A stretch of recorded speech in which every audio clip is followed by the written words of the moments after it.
Друзья, всем привет, Диана Шнайдер. Диана, вау, ну, прям прошлась катком, мне так показалось. Какие у тебя ощущения после матча? Ну, конечно, рада, потому что все-таки не так давно я и проиграла.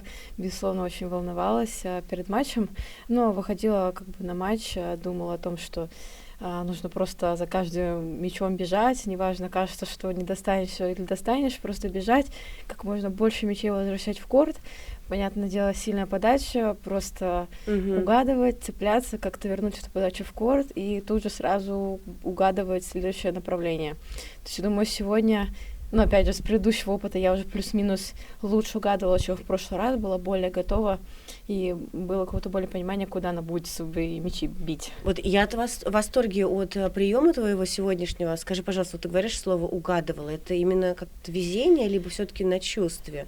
Ну, я знала, что она будет мне больше подавать через стип, потому что это ее Мгм. более такое любимое направление, что она больше топьет, хотя наоборот, мне обычно всегда все стараются через две, чтобы увести, но у нее подача, наоборот, более такая плоская, идет больше через ти, и получается как раз мне вайт влево тоже. Мгм. И я ее больше ждала, ну, понятное дело, все равно как бы старалась и под две руки все тоже прикрывать, но в целом так и получалось, что она мне больше подавала по две, под лево, Мгм. потом пару раз она мне подала там по две руки, там один Мгм. был эйс, понятное дело, вот, а в целом, да, как бы просто уже знала, уже там посмотрела, что все, ну, как бы подача у нее вот сюда больше летит, как бы, Диана, ну, надо ждать больше сюда. Вот, и в этом плане, да, вот в этот раз было лучше. Так, во внутренних историях не копаюсь, но так, то, что можно. Когда у нас тетрадка появилась на переходе, это о чем говорит? А, это нововведение. Так, вот что можешь, расскажи, пожалуйста, про А, это. я Ну, на самом деле, мне многие предлагали, как бы, что больше мысли как-то свои больше по полочкам расформировать, что там мало ли что под эмоциями что-то забываешь, чтобы можно было там что-то открыть, вернуться и вот вспомнить, что вот надо вот так играть, как, в принципе, ты об этом думала, сама об этом знала, но сейчас почему-то ты вот забыла. Вот нужно вот себе напомнить.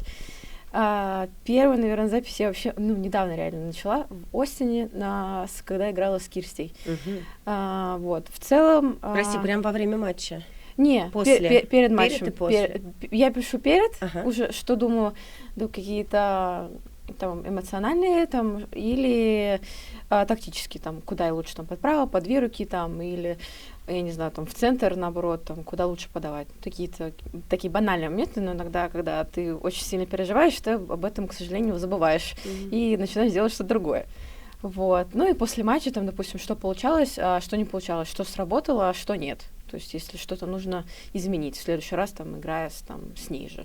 Так, получается, с Остина, да, начинаешь? Да. Пока действующая такая история. Ну, на самом деле, это немножко также отвлекает тебя во время переходов от, я бы сказала, такого самобичевания, там, гейм какой-то проиграла, такой, вот, ты сделала это неправильно, и вот это неправильно, а вот этот мяч не забила, вот вообще, какой ужас, как вообще так можно играть?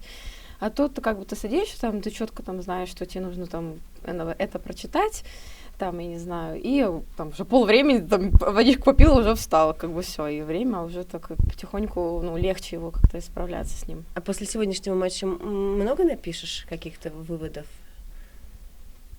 Ну, я думаю, в каких-то моментов, наоборот, больше будет сегодня положительных, что вот психологически вообще, в принципе, от начала до конца как бы все держала себя и в фокусе, и Мгм. все как бы и за каждый мячик боролась там, как бы не давала никаких ей негативных эмоций, хотя она, в принципе, я думаю, этого ждала.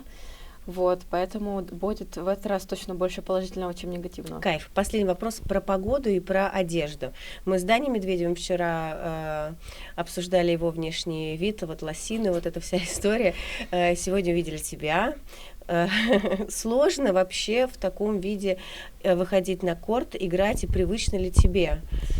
Ну, не сказать, что это супер комфортно, потому Мгм. что все-таки есть какие-то движения, которые как бы сковывают, но я с юниорских лет, как так сказать, привыкла держать все в тепле. То есть я, ну, привыкла, что как бы если холодно, я, ну, одеваюсь тепло, потому что все-таки жаркости не ломит, Мгм. поэтому лучше потеть, нежели мерзнуть.